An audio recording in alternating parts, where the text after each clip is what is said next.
আপনি নামাজ পড়েন না, সভাপতি মারান, ওই দিন শেষ। কোথাকার উড়নচণ্ডী আছে, মসজিদের সভাপতি পদে দাঁড়ায় গেছে, উনি ইমামের উপরে কলম ঘোরায়, শরীর ঘোরায়, মন চাবে বলবে চলে যাবে, আর আমরা চলে যাব। ওই দিন নাই, হিসাব কিতাব বরাবর করার দিন আসছে এখন।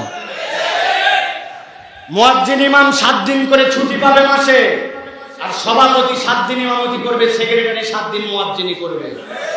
যোগ্যতা থাকলে সভাপতি হও, সেক্রেটারি হও, যোগ্যতা নাই এই রাস্তায় আসো না, ঠিক কি না? ইন্নামা ইয়ামুরু মাসাজিদাল্লাহ, মসজিদের দায়িত্ব তারা আসবে মান আমানা বিল্লাহ, আল্লাহর প্রতি ঈমান আনা লাগবে, এরপরে নেককার মানুষ হতে হবে, মসজিদের নামাজি হতে হবে। আপনি নামাজ পড়েন না, সভাপতি মারান, ওই দিন শেষ। সবার ছুটি লাগে, ইমাম মুয়াজ্জিনের ছুটি লাগে না। একদিনের ছুটির জন্য 3 দিন শেষরাবে, ওগুলা কোনো নাই, মাসিক প্ল্যানই থাকবে। কোন 7 দিন ইমাম থাকবে না, কোন 7 দিন মুয়াজ্জিন থাকবে না, কথা শেষ। তোমাদের শুক্র শনি ছুটি, আর আমাদের শুক্র শনি সবচেয়ে বড় ডিউটি। ইয়ার কি পাইছেন? ইয়ারকির দিন শেষ।